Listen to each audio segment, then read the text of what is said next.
قرآن کریم برہان الرشید کے دامن سے سورۃ البقرہ کی آیات میں نے آپ کے سامنے تلاوت کا شرف حاصل کیا ہے، اور ان آیات کا تعلق انسان کی تخلیق کے ساتھ ہے۔ حضرت آدم علیہ السلام کا تذکرہ ان آیات میں کیا گیا ہے۔ تو چونکہ پچھلا جمعۃ المبارک میں نے توبۃ النصوح کے حوالہ سے گفتگو آپ احباب کی گوش گزار کی، تو حضرت آدم علیہ السلام کو ایک خاص قسم کے شجر سے، درخت سے کھانا تناول کرنے سے روک دیا گیا۔ تو آپ نے جب اس کو تناول کیا تو پھر حضرت آدم علیہ السلام کو آسمان کی بلندی سے رب کائنات نے زمین کی طرف جو ہے وہ کوچ کرنے کا حکم ارشاد فرما دیا۔ اب اس سمن میں نے چونکہ یہ قرآن کریم برہان الرشید کے اندر ایک پورا باب ہے، اور قرآن کے قصص میں سے یہ پہلا قصہ ہے جو آج میں نے آپ کے سامنے آیات تلاوت کی۔ اس ضمن میں چند باتیں آپ کی گوش گزار کروں گا۔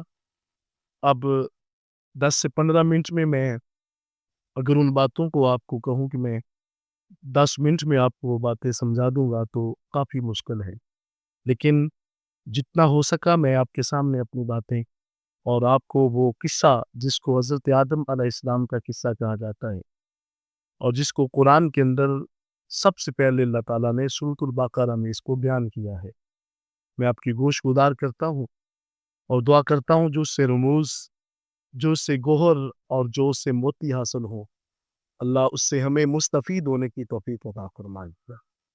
رب کائنات کے قرآن کریم برہان الرشید میں حضور علیہ الصلوۃ والسلام سے ارشاد فرمایا، وَإِذْ قَالَ رَبُّكَ لِلْمَلَائِكَةِ، اے حبیب صلی اللہ علیہ وسلم، آپ کو وہ زمانہ یاد ہے جب آپ کے رب نے فرشتوں سے فرمایا کہ انی جاعل فی الارض خلیفہ، کہ بے شک میں زمین میں اپنا خلیفہ نائب بنانے والا ہوں۔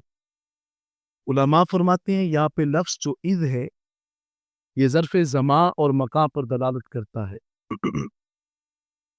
اور جب کسی کو کسی بات کی یاد دہانی کروائی جائے تو جب اس کو کہا جائے کہ آپ کو وہ وقت یاد ہے، تو اس سے مراد یہ ہوتی ہے کہ جس کو آپ یاد دہانی کروا رہے ہیں وہ شخص وہاں پہ موجود تھا۔ آپ کو میں اگر سوال کروں کہ آپ کو وہ پچھلا جمعہ یاد ہے جب میں نے توبۃ النصوح کا ذکر کیا، تو آپ جٹ سے کہیں گے جی ہمیں یاد ہے، وہ واقعہ فوراً ہمارے ذہن میں آئے گا۔ تو اللہ تعالیٰ نے حضرت آدم علیہ السلام سے فرمایا، ان کا ابھی جذب خاکی تشکیل دیا جا رہا ہے، اور حضور علیہ الصلوۃ والسلام کو فرمایا جا رہا ہے وَإِذْ قَالَ رَبُّكَ، اے حبیب آپ کو وہ یاد ہے جب آپ کے رب نے فرمایا تھا فرشتوں سے انی جاعل فی الارض خلیفہ، کہ بے شک میں زمین میں اپنا نائب بنانے والا ہوں۔ اور جب یاد رکھیے گا اس بات سے یہ بات جو ہے وہ آویزہ ہو رہی ہے کہ ہر شے سے پہلے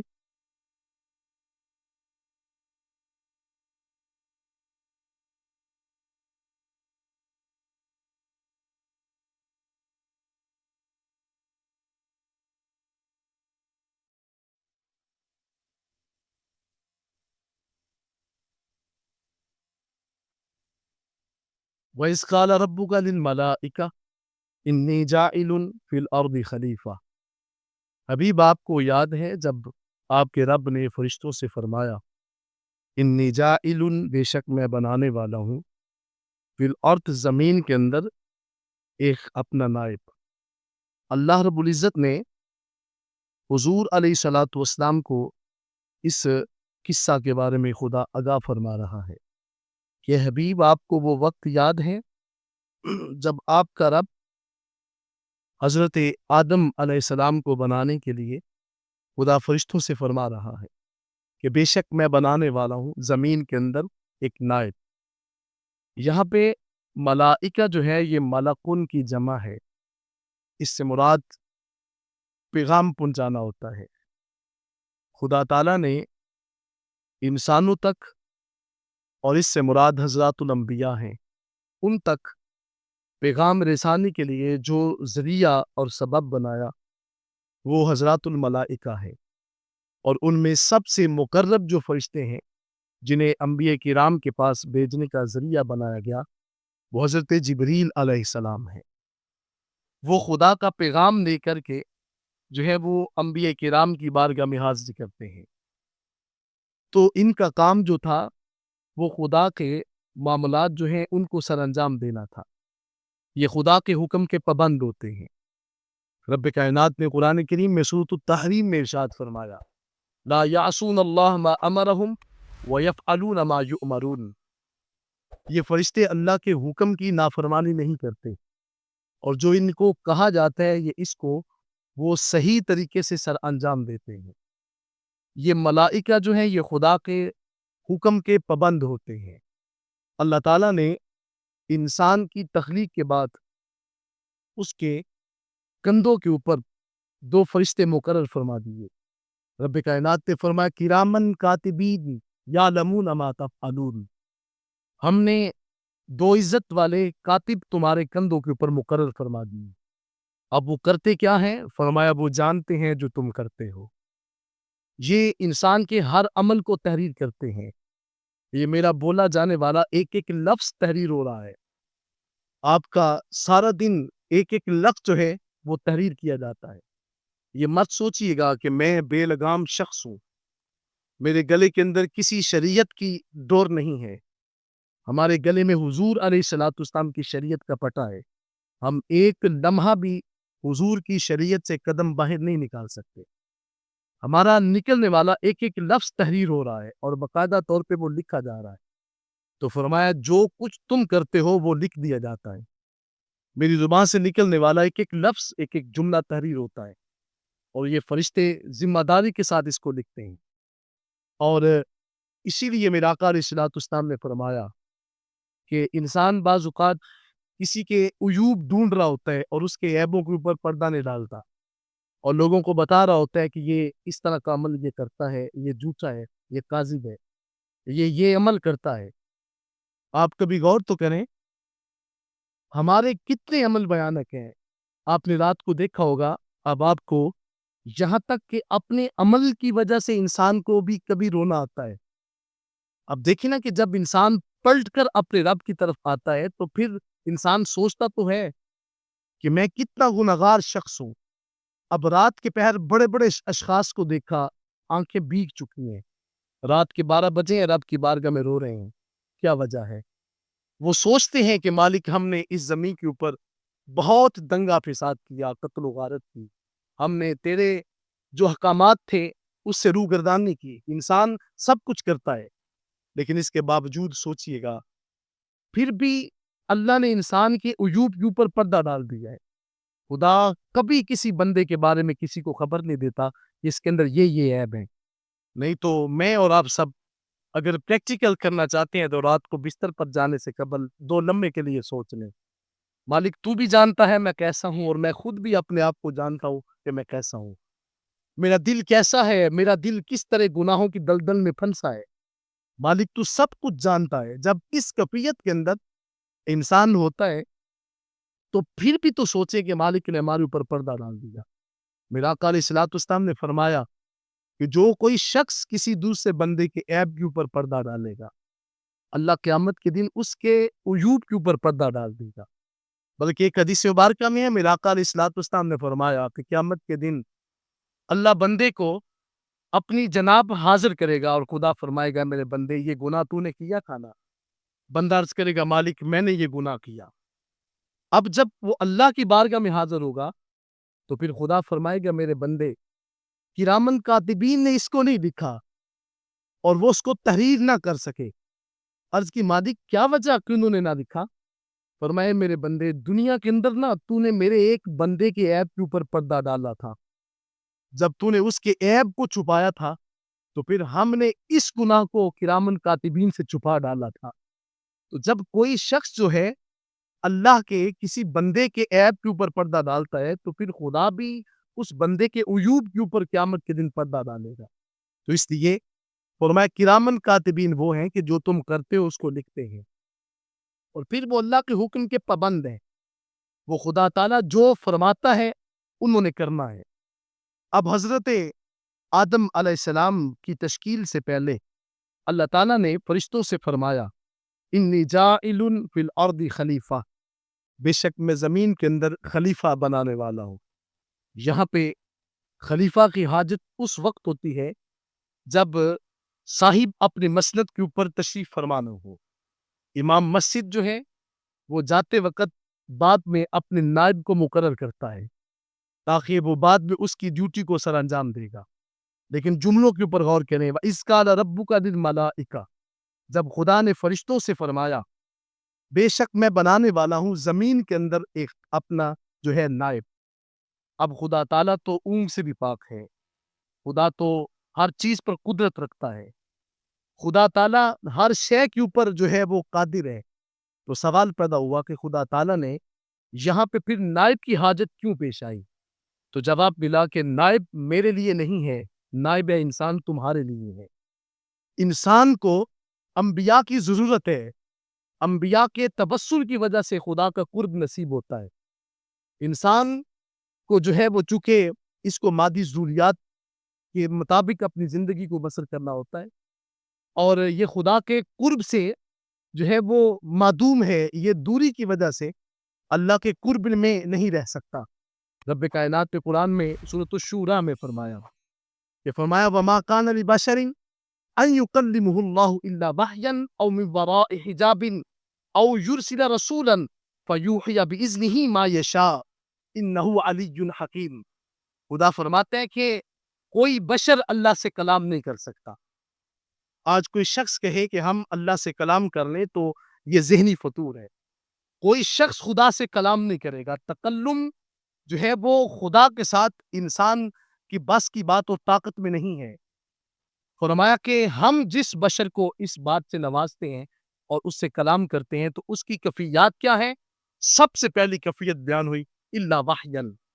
خدا فرماتا ہے ہم وحی کے ذریعے سے، خفیہ اشاروں کے ذریعے سے اپنے نبی سے کلام کرتے ہیں۔ حضرت موسیٰ علیہ السلام عرض کی مالک ربی ارنی، مجھے اپنا آپ دکھا دے۔ جواب آتا ہے لن ترانی، اے موسیٰ تو ہرگز مجھے نہیں دیکھ سکے گا۔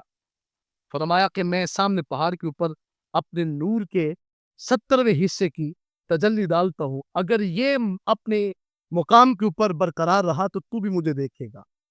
حضرت موسیٰ علیہ السلام کھڑے ہیں کوہ طور پر، خدا کے نور کے 70ویں حصے کی تجلی پڑتی ہے، کوہ طور ریزہ ریزہ ہو جاتا ہے۔ اب سوال پیدا ہوا، ایک نبی ہو کر اپنی ظاہری آنکھوں سے خدا کے دیدار کو نہیں دیکھ کر سکتا تو ہم تو انسان ہیں۔ اب ہمارے لیے یہ ضرورت تھی کوئی درمیان میں وسیلہ اور ذریعہ بنے کہ جو ہماری ہدایت کا سبب بنے۔ فرمایا الا وحیًا، ہم اپنے بندے سے کلام کرتے ہیں وحی کے ذریعے سے، اور وہ کلام کرنے والے جو حضرات ہیں ان کو حضرات الانبیاء کہتے ہیں۔ کسی سے خفیہ اشارے سے بات کی، کسی کو کوہ طور پر بلا کر کے ان سے کلام کیا، کسی کو معراج کی رات بلا حجاب جو ہے وہ اپنے دیدار سے مستفید کر دیا۔ حضور نبی رحمہ علیہ الصلوۃ والسلام کو اس شرف سے نوازا گیا۔ تو ذات میں بات کر رہا تھا کہ فرمایا الا وحیًا، وحی کے ذریعے سے ہم کلام کرتے ہیں، او من وراء حجاب، یا ہم پردے کے پیچھے سے بھی کلام کرتے ہیں، او یرسل رسولا، یا ہم کوئی اپنا فرشتہ بھیج دیتے ہیں، جیسے حضرت جبریل حضور کی خدمت میں آتے ہیں، اور آقا علیہ الصلوۃ والسلام کی خدمت میں حضرت جبریل حضرت دہیۃ القلبی کی شکل میں جو ہے وہ تشریف لاتے ہیں۔ حضرت دہیہ قلبی حضور کے خوبصورت صحابی ہیں، آقا علیہ الصلوۃ والسلام کی مجلس میں رہتے ہیں۔ حضور علیہ الصلوۃ والسلام کی خدمت میں حضرت جبریل جب بھی آتے ہیں تو حضرت دہیہ قلبی کی شکل میں آتے ہیں۔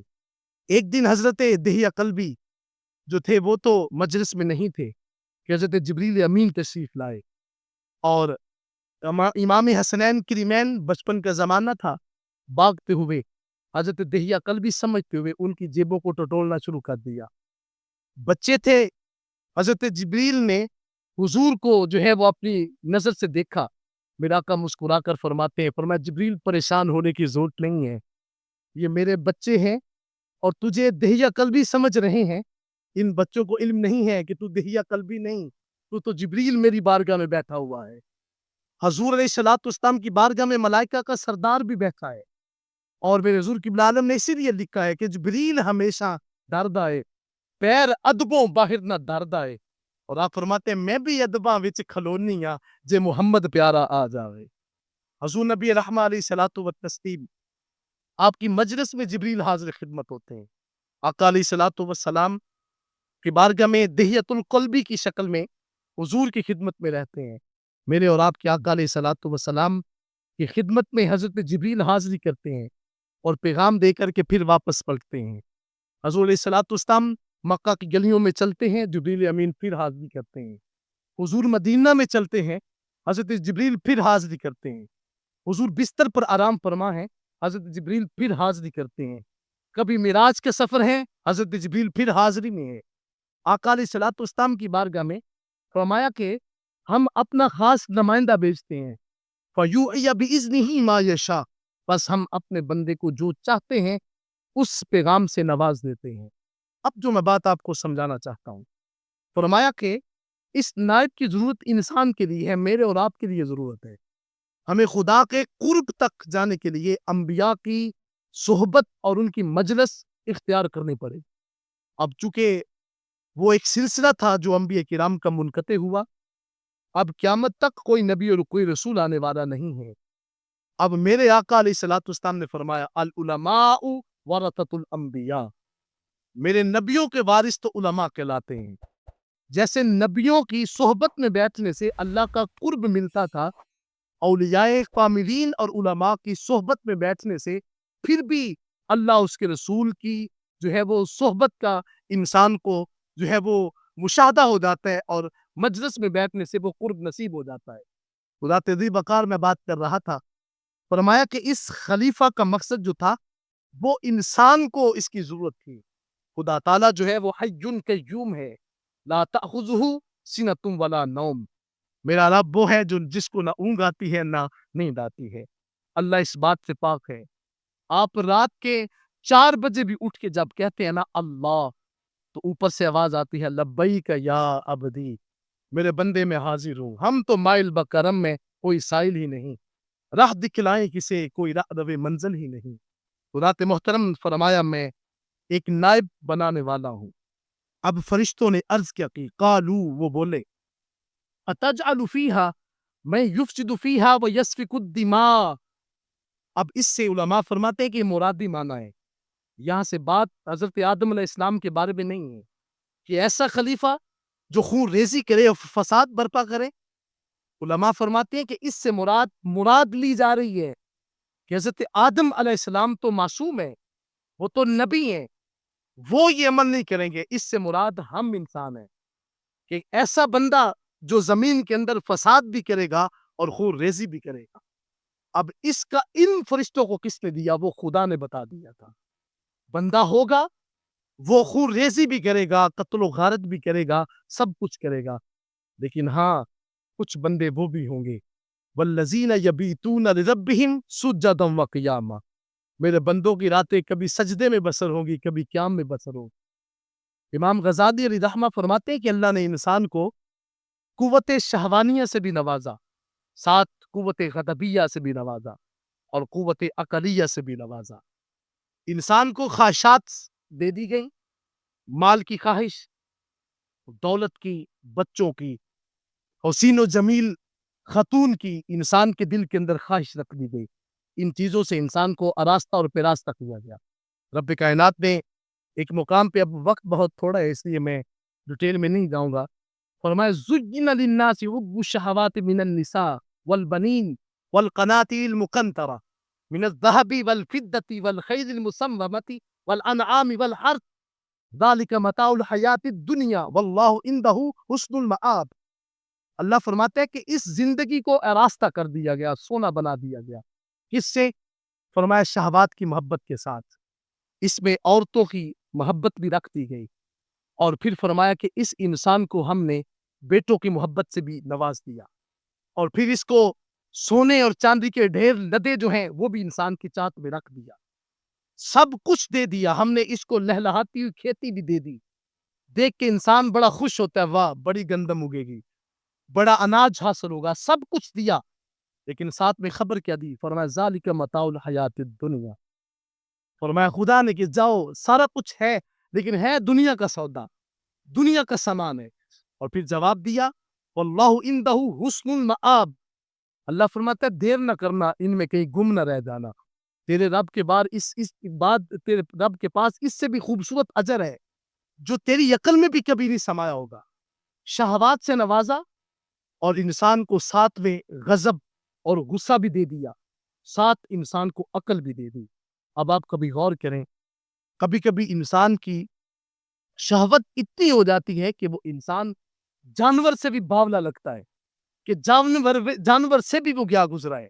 آپ نے یہ چند روز قبل سوشل میڈیا پہ دیکھا ہوگا، ایک شخص نے اپنی نومولود بیٹی کو، جو ابھی کم از کم جو ہے وہ صرف اور صرف چند گھنٹوں کی تھی، اس کو ایک علاقے کے اندر اس کو زمین کے اندر زندہ درگور کر دیا اور 6 گھنٹوں کے بعد اس کو زندہ نکالا گیا اور ایک شخص نے اس کو اپنے گود میں لے لیا۔ آپ خود اندازہ لگائیں، انسان یہ جو ہے وہ ایک جانور سے بھی گیا گزرا بن جاتے ہیں، اتنی اس کو جو ہے وہ فسادی انسان کہلاتا ہے۔